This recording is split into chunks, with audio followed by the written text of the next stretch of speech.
Ahí estábamos charlando durante el programa, durante la primera hora, sobre el cuidado del medio ambiente, el cambio climático, y queríamos tener tu visión en función de hacia dónde vamos, ¿no? Hacia dónde esta mirada del hombre, del ser humano, va interviniendo en estas cuestiones en las que aparentemente pierde en algún momento de su historia la conciencia de que es un ser comunitario, un ser social, y hasta el punto de atentar contra su lugar común, ¿no? Entonces queríamos tratar a través tuyo de entender qué mirada propone la filosofía para poder entender un poquito mejor lo que nos está pasando.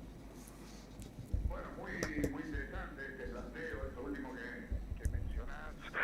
Cómo fue cambiando con el paso del tiempo la visión del hombre, la visión del mundo también, y cómo en cierto sentido parecería que a partir de cierto antropocentrismo, es decir, de ir poniendo al hombre en el centro del universo y demás, a la larga se termina manifestando que es el ser humano mismo el que termina saliendo perjudicado, además de su casa común, digamos así.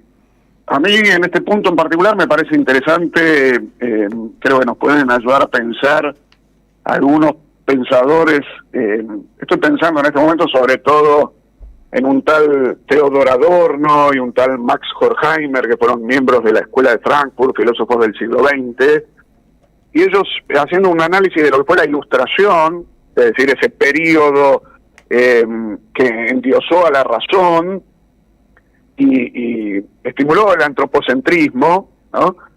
Ellos observan cómo en la esencia de la Ilustración hay dicen ellos, un predominio de la razón instrumental. Explico brevemente el concepto para que todos podamos entenderlo, ¿no? Sería esta idea de que la razón pasa a tener un punto de vista, digamos así, predominantemente utilitario. Entonces, en lugar de continuar contemplando o teniendo como principal preocupación la contemplación de la realidad y ver qué son las cosas, empieza a predominar una idea de ver la realidad desde el objetivo de ver para qué me sirven las cosas. Tengamos en cuenta, sin miedo, digamos, sin temor a equivocarme, que el hombre venía de una visión, como decías recién, contemplativa, y donde tenía justamente a Dios como su centro, no solo del universo, sino de la vida, ¿no? Entonces claro, es un cambio radical el que transportó al hombre de un lugar a otro, ¿no? En su visión del mundo.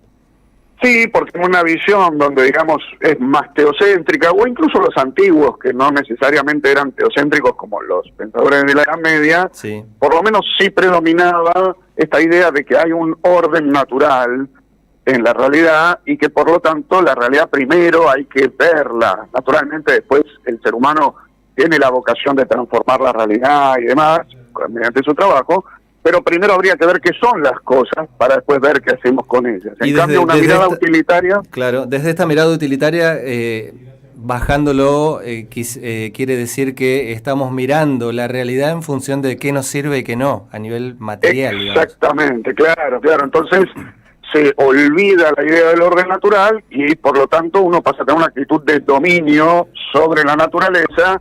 Todo orden pasa a ser una imposición artificial del ser humano sobre la naturaleza, y eso esconde, me parece, sobre todo un egoísmo de fondo, ¿no? Porque mi interés entonces no está puesto en lo otro, ni en el otro en cuanto tal, sino que el otro me interesa en la medida en que yo voy a usar de él y voy a sacar de ahí mi propio beneficio. Claro. Ahora, vos sabés y sos estudioso y podés transmitirnos esto, pero en el día a día, estas cuestiones al común de todos nosotros nos absorbemos por la piel, por la cultura, este tipo de situaciones. ¿Cómo hacemos para intentar cambiar y tratar de ver esto que vos nos estás contando de alguna manera?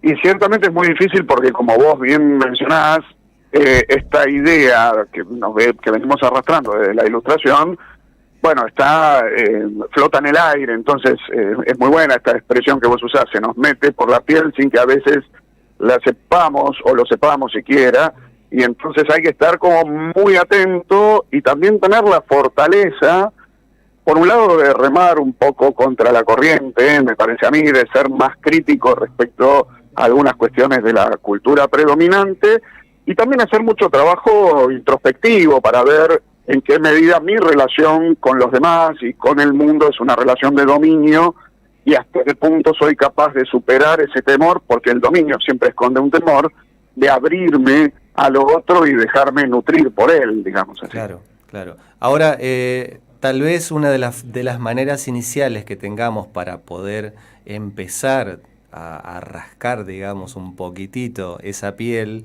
y ver un poquito más abajo, sea, como vos decías, a través de estos pensadores de la Escuela de Frankfurt, identificar cuáles son las cualidades que tenemos, que tiene una persona que predominantemente ve todo desde lo material. ¿Cómo me esto no identifico? es nuevo en realidad, ¿no? Porque el problema de fondo es una especie de soberbia de querer tener todo bajo el propio dominio. Ajá. Entonces, esto es tan viejo como el ser humano mismo. Es verdad que culturalmente por ahí se hizo predominante en los últimos siglos, pero a la larga me parece que todo cambio, incluso todo cambio social, para mi gusto, debe, para ser genuino, empezar por un cambio personal. Entonces la primera invitación es a que cada uno, bueno, se siente un rato y analice en qué medida su relación con los demás está marcada de dominio, cuáles pueden ser las razones de eso. Creo que desde abajo es desde donde vamos a poder también modificar las estructuras sociales, más allá de lo que les toque a quienes llevan la sartén por el mango, pero que por lo pronto no parecen centrar su interés más allá de algunos discursos que se escuchan y demás, pero no sé hasta qué punto tienen un genuino interés en modificar esta situación. Claro. Profe, le quería preguntar con respecto al panorama de cómo estamos ahora, ¿no? Que la juventud intenta buscar un cambio con respecto al ambiente. En un futuro, con toda esta conciencia que generan en los jóvenes, ¿podemos tener un mejor planeta Tierra? Bueno, poder se puede, ciertamente este interés ecológico que se ve en las generaciones más jóvenes, yo lo veo porque trabajo con chicos de secundario, además tienen ecología como materia en el secundario, por ejemplo, y demás, me parece que es en principio una buena señal. Después, si esto es posible desde el punto de vista técnico, yo la verdad que no lo sé responder, porque yo no soy científico como para saber cuáles son los cambios que ya pasan a ser irreversibles o no. Desde un punto de vista ético, personal, como te decía, siempre está la posibilidad, ¿no?, de volver, de convertir, digamos, el corazón para tener una mirada distinta. Y creo que ahí lo central, que en este caso sí, a mí en lo personal todavía me mantiene preocupado, es que en el fondo el problema de la razón instrumental es que le da primacía a los medios, olvidándose de los fines, porque piensa todo como una herramienta, y creo que hace falta profundizar en un replanteo de los fines para ver efectivamente cuál es el objetivo de nuestra existencia y de la existencia de los demás, y después reorientar esos medios hacia esos fines, porque seguimos, me parece, en una mentalidad donde los fines parecen tener un cierto valor propio, los medios, perdón, parecen tener un cierto valor propio y los fines todavía no están muy esclarecidos. Entonces eso lo seguimos viendo, por ejemplo, en el caso de la tecnología, donde, bueno, aceptamos su progreso en el sentido tecnológico, sin por ahí someter la suficiente crítica y decir, bueno, esto realmente hace que yo tenga una vida más plena, que yo sea más feliz, que yo sea más libre. Creo que ahí todavía hay mucha confusión en el aire y ahí hay todavía mucho trabajo por hacer. Claro, y en esto de exacerbar, digamos, el egocentrismo del ser humano, del individuo, también lo lleva a una pérdida de su conciencia, digamos, social, ¿no? De su ser sociable, de poder salir al encuentro de otros para justamente esclarecer esos fines casi existenciales, ¿no? Exactamente, porque justamente esta actitud de dominio manifiesta un egoísmo de fondo que no solamente después se traduce en la manera como tratamos la naturaleza, sino en la manera como tratamos a los demás, que también los pasamos a usar como instrumentos para obtener nuestros propios beneficios, y además me parece interesante que nos terminamos usando a nosotros mismos también, nos terminamos cosificando, ¿no? Es decir, al no salir de nosotros mismos en este egoísmo que vos mencionás, bueno, uno mismo se termina también, termina aceptando convertirse en un objeto para consumo de los demás. Entonces uno mismo se termina comportando como un objeto dentro de un mercado, tratando de presentarse como un producto atractivo para el uso de los demás, y eso creo que sigue predominando en nuestra sociedad actual, y es un punto a trabajar. Es una alteración, una pérdida de nuestra propia identidad, ¿no? Completamente, porque justamente lo que suele suceder es que uno, tratando de ponerse como un producto atractivo en una góndola para los demás, para que me likeen, para que me den trabajo, para hacerme, no sé, más popular, etcétera, etcétera, uno tiene que construir un yo falso, ¿no? O un pseudo yo, como dirían algunos, y eso justamente... Un nombre de usuario, ¿no? Un nombre de usuario, sí, y contraseña. Claro, un avatar, porque no, o termino mostrando en el Instagram una imagen de mi vida que no es la auténtica o es solamente parcial, y eso termina siendo muy cansador, porque es gastar muchas energías en mantener una careta, y al mismo tiempo genera también mucha crisis, porque claro, después yo ya no tengo muy en claro quién soy, si soy esa careta o soy algo auténtico detrás de esa careta, y a la larga también siendo además muy represivo, porque yo estoy tratando de estimular una imagen que no es mi yo verdadero, y por lo tanto me olvido del crecimiento de mi yo verdadero. Claro, me hiciste acordar, en un flash, viste que leí hace un par de semanas que con esto de vos me vas a ayudar, Elian, en Instagram, ¿cómo se llaman los correctores de la imagen? No es el nombre corrector. No, los filtros. Los filtros. Que te pegan cualquier cosita, te modifica un poco la cara o el fondo. Hay gente que se está pidiendo hacerse cirugías estéticas de acuerdo a su filtro en Instagram, porque se quieren parecer a ese pseudo yo que vos acabas de mencionar, ¿no? Una cosa... Sí, exactamente, había leído yo lo mismo, al principio me llamó mucho la atención, pero bueno, en realidad después lo pensás y un poco se iba a terminar cayendo de maduro, porque uno mismo termina creyendo más en su pseudo yo que en su yo verdadero, y esto desde el punto de vista estético y también desde otros puntos de vista, sí, es una cosa curiosísima. Claro. Y muy difícil pensar lo social como algo común, colectivo, más allá de las propias formas de ver la cosa, desde este lugar, ¿no? Con esta realidad, con este punto de partida, digamos.